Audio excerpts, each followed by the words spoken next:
Buenos días. Hola doctor, soy Julián Vieira, soy el que va a exponer cáncer pulmonar. Muy bien, Julián. Usted me dice en cuánto, si ya puedo empezar o... No, tú eres el estelar cuando quieras iniciar. Adelante. Ok, gracias doctor.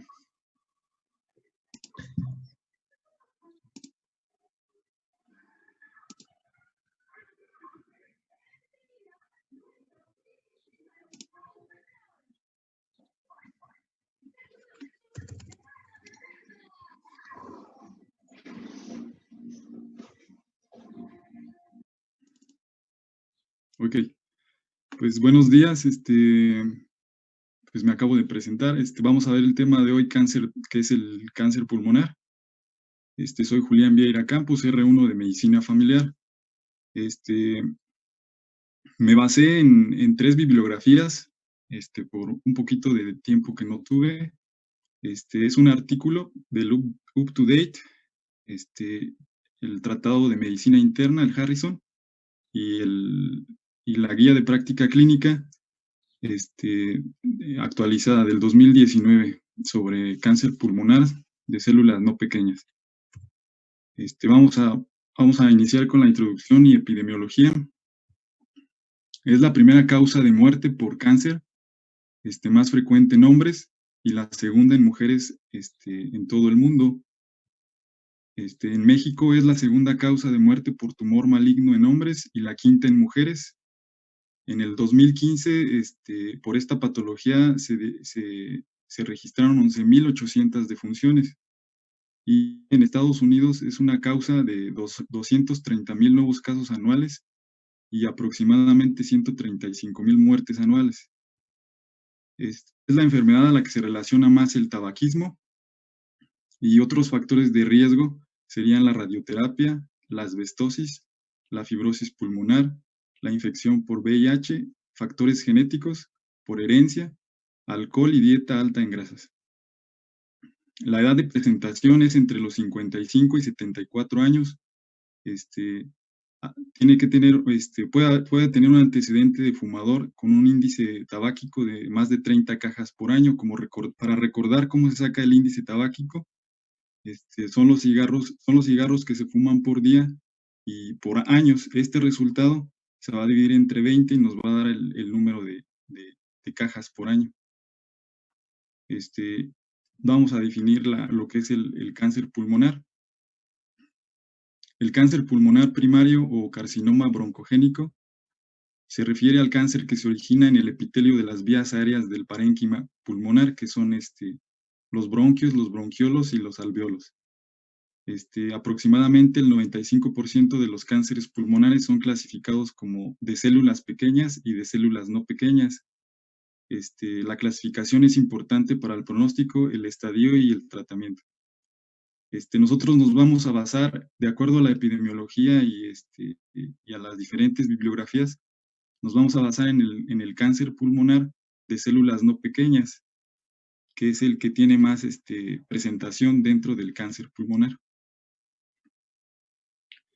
El cáncer pulmonar de células no pequeñas se divide en 2 grandes tipos o incluye 2 grandes tipos.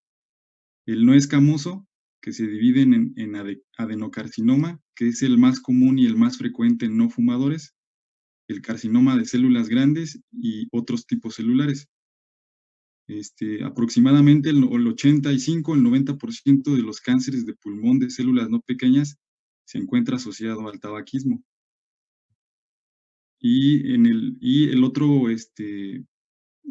tipo de células va a ser el escamoso epidermoide, que se va a presentar comúnmente como un síndrome de Pancoast, se conoce como un síndrome de Pancoast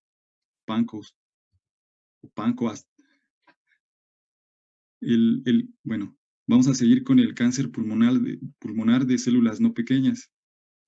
El síndrome de Pancoast o Horner se presenta en el tipo escamoso, como les estaba comentando, y es una compresión de la raíz del nervio braquial por el tumor en el sulcus superior, que es la región apical torácica. Este síndrome se va se caracteriza por dolor irradiado a hombro, brazo o pared torácica, dolor radicular, destrucción de hueso y atrofia de músculos de la mano. Vamos a empezar aquí ya con cuadros clínicos, que es como se presenta ya los dos tipos comunes de células pulmonares, de células no pequeñas, de cáncer pulmonar de células no pequeñas, en el escamoso y el escamoso epidermoide. El cáncer pulmonar de células pequeñas, que es el otro tipo, se presenta en etapas generalmente avanzadas. Anteriormente era conocido como microcítico limitado, confinado a un hemitórax y ganglios linfáticos regionales. Y también era microcítico avanzado con metástasis o afección a hemitórax bilateral o invasión a vena cava superior o afección del nervio laringio. En el síndrome de Pancoast se va a ver el cáncer pulmonar de células no pequeñas, y en este cáncer pulmonar de células pequeñas se va a ver el síndrome de cava superior, que es una sensación de cabeza llena, no sabría muy bien traducir ahí. La disnea, tos, apariencia pletórica, venas dilatadas en el cuello o yugulares dilatadas, y edema facial.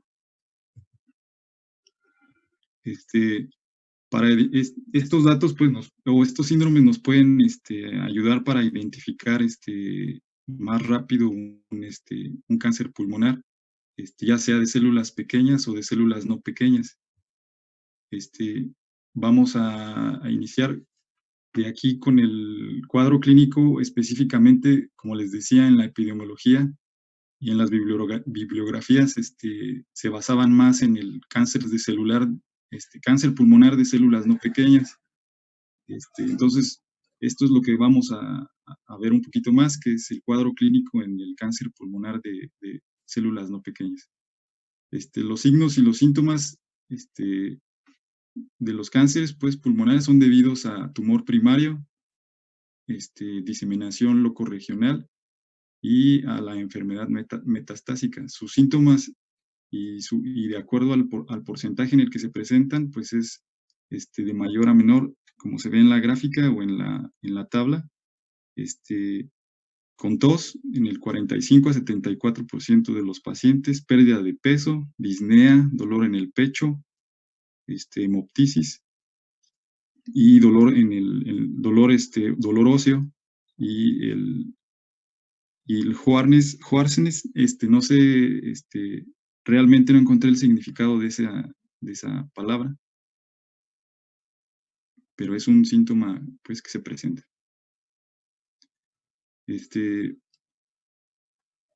Al momento del diagnóstico inicial, el 20% de los pacientes ya tienen una enfermedad localizada y el 25% ya tienen una metástasis regional y el 55% ya tienen una propagación a distancia de la enfermedad. Según la epidemiología, la guía de práctica clínica y el artículo que está en la bibliografía. Ahí el Juárez es ronquera, y eso se produce cuando existe ya alguna afectación ahí pues a nivel de cuerdas vocales, como efecto secundario propio al tumor, por efecto de masa. Sí, gracias, doctor. Pues en el cáncer pulmonar, como vienen las bibliografías, normalmente ya se diagnostican ya avanzados como está aquí en el texto, y normalmente ya se diagnostican con propagación o con metástasis. Y pues estos son según la bibliografía de la guía de práctica clínica actualizada, estos son los síntomas aquí en México que más se aprecian, que es la tos, el dolor torácico, la disnea, la hemoptisis o expectoración hemoptoica, la astenia, la pérdida de peso, anorexia, acropaquia y la fiebre. La presentación de los síntomas de acuerdo a la localización del tumor primario puede ser central o periférico, que es como se va a presentar el tumor. Los tumores centrales generalmente, el carcinoma de células escamosas, producen tos, disnea, telectasia, neumonía, neumonía posobstructiva, sibilancias y hemoptisis. Los tumores de adenocarcinomas o carcinomas, que son los que se relacionan más al no tabaquismo, que puede tener por herencia o de desarrollarse genéticamente, pueden causar síntomas debido al derrame pleural y dolor severo como resultado de la infiltración a la pleura parietal y pared torácica. Debido a la localización periférica de los adenocarcinomas, pueden no llamar la atención hasta que se hayan producido metástasis extratorácicas como diseminación ósea o intracraneal. El cáncer pulmonar de células no pequeñas va a presentar síndromes paraneoplásicos, y los que más se aprecian dentro de estos síndromes son la hipercalcemia, mayor a 12 miligramos sobre decilitro, por metástasis a hueso o por un tumor secretor de hormona paratoidea. La mayoría de estos cánceres pues ya están avanzados. Otro síndrome paraneoplásico es la hiposecreción de hormona antidiurética, donde se observa 10% de los pacientes presentan hiponatremia, anorexia, náusea y vómito y edema cerebral. Dentro del síndrome paraneoplásico de los hematológicos se encuentra la anemia, leucocitosis, eosinofilia y trombocitosis. Puede haber también dermatomiositis o polimiositis, que son dos formas diferentes de miopatías, y en ambas se va a encontrar la debilidad muscular. También puede haber el síndrome de Cushing por metástasis a suprarrenales, donde se puede presentar debilidad muscular, pérdida de peso, hipertensión arterial, osteoporosis e hiperglucemia. El diagnóstico del cáncer pulmonar de células no pequeñas, la guía de práctica clínica nos decía que se va en un paciente con algún síndrome, ya sea el PANCAOS o el síndrome de vena cava superior. Si los llegamos a identificar o tenemos pacientes con la epidemiología que estaba en la introducción, en el primer nivel se tienen que mandar con una radiografía de tórax y laboratorios generales, como son la biometría hemática, la química sanguínea, y el médico especialista, el neumólogo, se trata de hacer, él diagnostica realmente lo que es el cáncer pulmonar. Dentro de la estrategia diagnóstica, pues se recomienda realizar los siguientes estudios, y pues hay que individualizar cada caso por la epidemiología. Hay que hacer la historia clínica, exploración física, evaluación de comorbilidades y capacidad funcional pulmonar. Dentro de la imagenología, hay que hacer una radiografía de tórax, un TAC de tórax, tomografía por emisión de positrones, una resonancia magnética de cerebro por la capacidad o la frecuencia que tiene de metástasis a cerebro.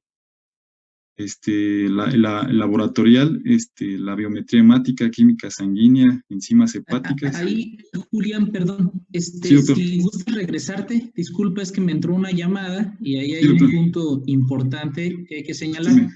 Miren, estos síndromes paraneoplásicos, los datos clínicos, bueno, si quieres regresarte otra, Julián, porfas. No seas malito, otra más. Ahí en el cuadro clínico, bueno, pues esta diapositiva pues es interesante. Obviamente un paciente con CA de pulmón pues tiene una tos crónica. Ya habíamos definido que la cronicidad en datos clínicos tiene más de 6 semanas. O sea, cuando hablamos de evolución de datos clínicos muy puntuales, el dolor torácico, bueno, pues es un dato inespecífico, igual a disnea, pero la hemoptisis o expectoración con sangre, por supuesto, sí, eso es un dato que hay que tener presente. En este análisis mental de estos pacientes, una hemoptisis, pues es TB una neumonitis por hipersensibilidad, una neumonía que ya te esté dando una tos muy profusa y el CA de pulmón. No hay vuelta de hoja, no hay mucho para dónde hacerse. La astenia, por supuesto, la pérdida de peso, ya sabemos que para cualquier neoplasia es algo fundamental porque los tumores, al tener una tasa de replicación muy elevada, por supuesto que consumen grandes cantidades de energía. Esto a través de la glucólisis, lipólisis y la gluconeogénesis. En realidad, la gluconeogénesis es la que nos genera una pérdida de peso muy, muy importante. La acropaquia en adultos es sinónimo de cáncer de pulmón hasta no demostrar lo contrario. Eso es un dato clínico que no es común en un adulto. En un pediátrico, acropaquia pues es casi una cardiopatía congénita. Es lo primero que tendríamos que estar pensando y quizás ya hasta lo diagnosticamos. Pero acropaquia en un adulto que en su niñez nunca lo había tenido, este es cáncer de pulmón, cantadito, es difícil que falle ese dato clínico. Y la fiebre de origen desconocido. Cuando hablamos, le damos a la siguiente, Julián, cuando hablamos del síndrome paraneoplásico, le damos a la siguiente. Independientemente de la frecuencia de los 4 tipos histológicos del CA de pulmón, lo que hay que tener presente es que estos síndromes como la hipercalcemia, el síndrome de Cushing, ¿sí? La hiposecreción de la hormona antidiurética principalmente, eso es generado básicamente por la estirpe histológica de adenocarcinoma, porque el adenocarcinoma es la única estirpe que es, proviene de las glándulas y las glándulas es la única estirpe histológica que por supuesto tiene organelos que le permiten secretar sustancias. El de células pequeñas, el de células grandes, pues normalmente no generan este tipo de síndromes paraneoplásicos y los que generan son por efecto de masa, como el síndrome de Pancoats, el Horner, entre otros, también se pueden considerar como síndromes paraneoplásicos, pero son más por efecto de masa. Pero ya la hipercalcemia, o sea, una secreción atópica de la hormona paratiroidea, pues eso no es común en un tumor y esto te lo da un adenocarcinoma que tenemos ahí naturalmente en un sitio atípico. Este síndrome paraneoplásico también se presenta en otros tumores de otras zonas que naturalmente tienen un estirpe glandular. Por ejemplo, un CA de próstata, que también es un adenocarcinoma, te podría generar también este tipo de síndromes paraneoplásicos. Esta diapositiva de Julián es una de las más importantes para fines de esta presentación, porque es prácticamente toda esta gama de síndromes paraneoplásicos, que vuelvo a insistir, te lo da una estirpe histológica muy en particular, que son los adenocarcinomas. Es un patrón común para cualquier neoplasia de estas características. Muy bien, Julián, ¿qué más? Estaba en el diagnóstico, doctor. Mencionaba que el médico familiar o el médico de primer nivel, en caso de tener los síndromes o el cuadro clínico compatible con la epidemiología, se derivaba al segundo nivel solamente, como lo mencionaba la guía de práctica clínica, que es con la radiografía de tórax y laboratoriales generales, que es lo único que comenta la guía de práctica. Y pues dentro del diagnóstico, pues estos serían los datos que hay que obtener para el diagnóstico de un cáncer pulmonar de células no pequeñas. Y dentro de pues lo más específico es la toma de biopsia, que es una biopsia guiada por TAC o una broncoscopía para citología. La clasificación del cáncer de pulmón está basado en la TNM, que es del American Joint del Comité de Cáncer, es la clasificación más importante para evaluar la extensión del cáncer pulmonar y toma en cuenta el grado de diseminación del tumor primario, el grado de afectación en los ganglios linfáticos y la presencia o ausencia de metástasis. Y los sitios más frecuentes de metástasis, como estábamos diciendo en los síndromes paraneoplásicos, pues son hígado, glándulas suprarrenales, hueso y el cerebro. Y aquí está, según la guía de práctica clínica actualizada del 2019 en cáncer pulmonar de células no pequeñas, cómo se encuentra clasificado según la TNM el cáncer pulmonar. Como decía en la epidemiología, normalmente se diagnostica en fase T3 y T4, y en estas pues ya se encuentra con grados de metástasis regionales y a distancia.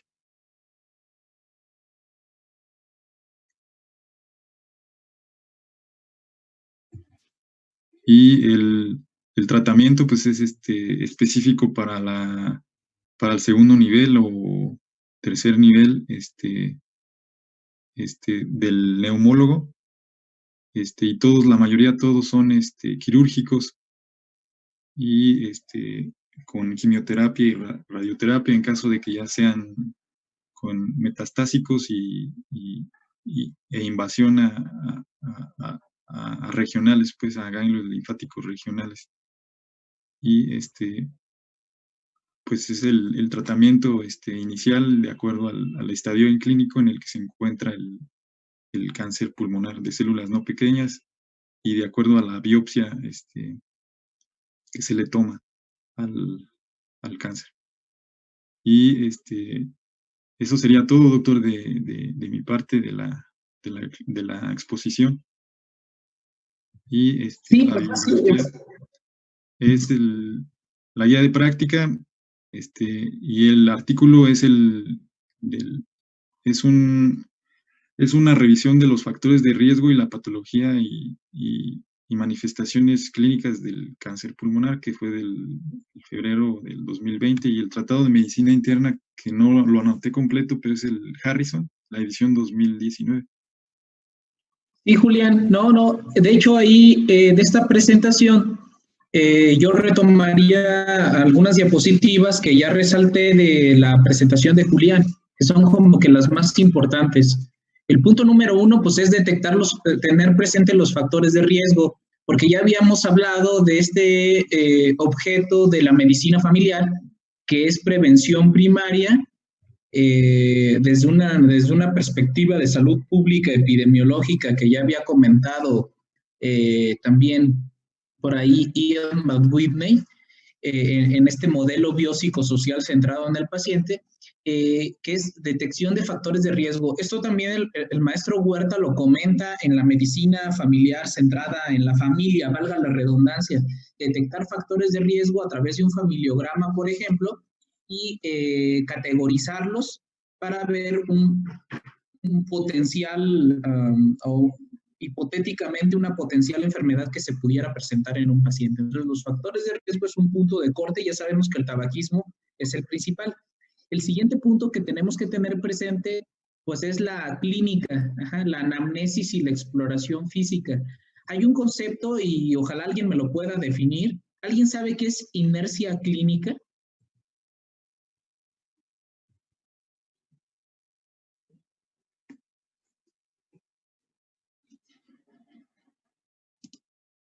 No se amontonen, ¿eh? O digo nombres. Ale Ortiz, ¿qué piensas que sea inercia clínica? No sé, Doc, la verdad, no lo había escuchado antes. Arenas, ¿tú qué piensas?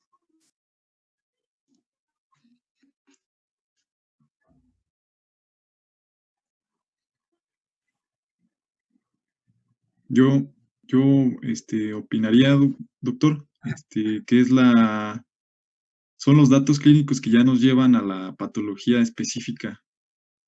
No, Julián. En esta ocasión no acertaste. Ajá. Zenit.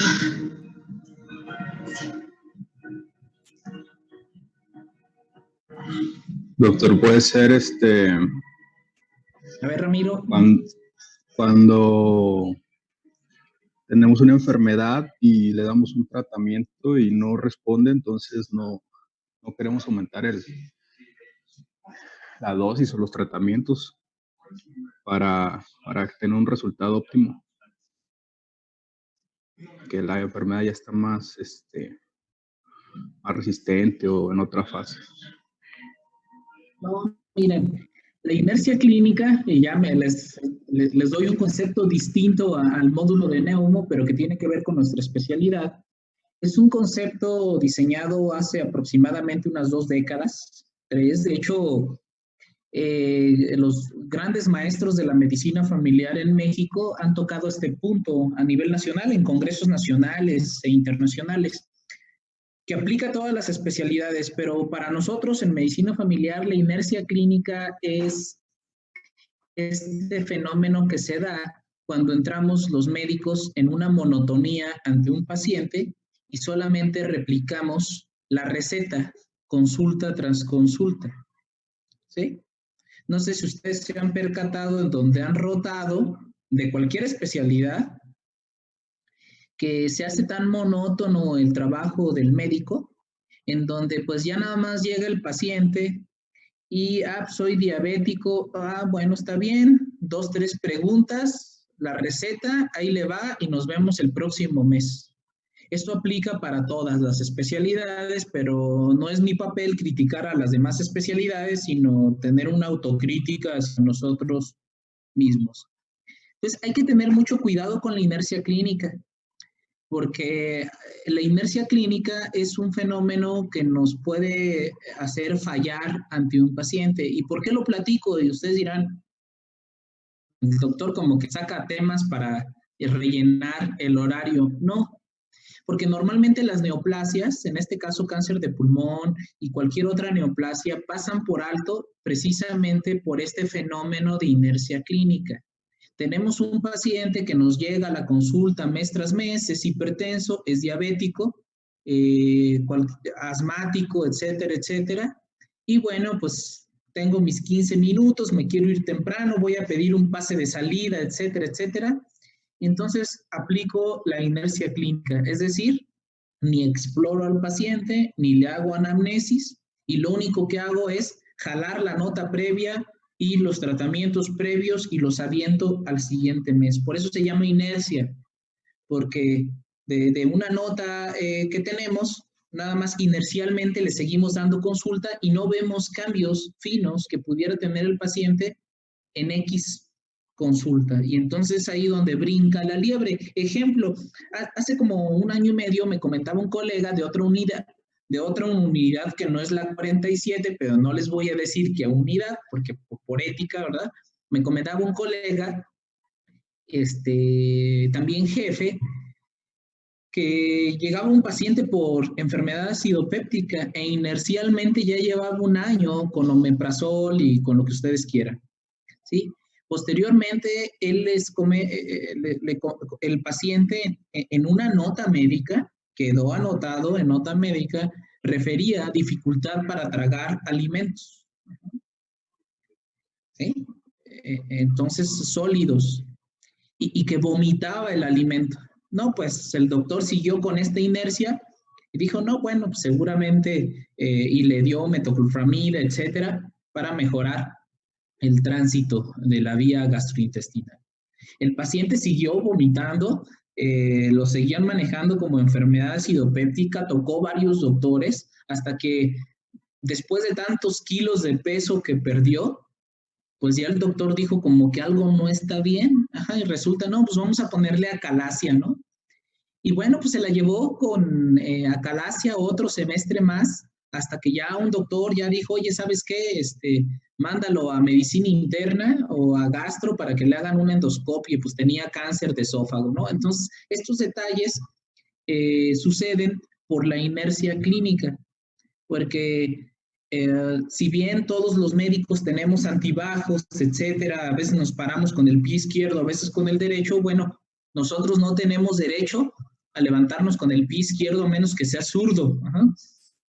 Pero para los que somos diestros hay que levantarse con el pie derecho, así te sientas mal, así tengas un problema personal, etcétera, porque en ese momento es cuando te brinca la liebre, ¿no? Entonces, este paciente del cáncer de esófago pasó 1 año y medio para que se le hiciera el diagnóstico, imagínense. Entonces ya el estadio, pues fue avanzado. Entonces pongo mi ejemplo para cáncer de pulmón porque se ve muy cantadito pero hasta que no nos brinca la liebre, ya cuando el paciente tiene un estadio 3, pues bueno, ya el cuate ya lo diagnosticas, ¿no? Entonces, hay que ser cuidadosos con la inercia clínica, que es un fenómeno común de los médicos que son institucionales, que trabajan institucionalmente. Hay que tener muchísimo cuidado, porque este concepto ya está muy bien estudiado. De hecho, está estudiado en regiones anglosajonas, en Europa, etcétera, y es un fenómeno común donde nada más arrastramos el tratamiento y no hacemos un ajuste terapéutico. Esto también aplica no solamente para diagnósticos diferentes, sino para un paciente diabético que ahí lo tienes con 300 miligramos, una hemoglobina glucosilada de 8.5 y no haces ajustes, o sea, te la vas llevando mes tras mes y ya llevas 3 años ahí con el kilo de metformina y glibenclamida y dándoselo y pues obviamente no le va a funcionar, ¿no? Porque no haces ajustes terapéuticos. Por eso las diapositivas que les comenta Julián son importantes. A veces la neoplasia no te brinca por la pérdida de peso, a lo mejor te brinca por el síndrome paraneoplásico primero. Y entonces es ahí donde hay que tener muchísimo cuidado. Doc, yo una pregunta, Nayeli. ¿Sí? Bueno, ¿y qué pasa cuando el paciente no tiene un adecuado apego a tratamiento? Yo considero que hay ocasiones que la inercia terapéutica o la inercia clínica se puede llegar a dar por eso. Entonces, el hecho de que un paciente no siga adecuadamente las indicaciones generalmente se encuentre descontrolado y por más que tú como médico le explicas los factores de riesgo, las consecuencias de lo mismo, el paciente sigue teniendo la misma actitud al no tomar en cuenta su enfermedad. Ahí, pues la verdad, yo he visto muchos compañeros que sí caen en la inercia terapéutica, dicen, es que este paciente nunca hace caso. Y aún así nos damos cuenta de que ha habido situaciones en donde sí ha habido cambios importantes por el mismo evento y por el mismo descuido del paciente y llegan a situaciones caóticas, desde la pérdida de una extremidad, hablando de diabetes, hasta las complicaciones más severas de un cáncer, ¿no? ¿Cómo te llamas, doctora? Perdón. Nayeli Álvarez. Es que mi computadora no sirve, por eso estoy con Lore. Sí, muy bien, Nayeli, excelente punto de vista. De hecho, la respuesta, mira, nos vamos a ir unos comerciales porque va a cerrar el Zoom, y lo reabrimos porque la respuesta es meramente familiar, no es una respuesta clínica, y ahorita se los voy a comentar. Que consta que no les estoy dando el módulo de medicina familiar, pero bueno, lo vamos a tocar, ¿sí? Entonces, si quieres, Miriam, Aguilar 2, cerramos el Zoom y lo reabrimos, ¿no? Para darle respuesta a Nayeli, que está con el seudónimo de Lore. Ajá.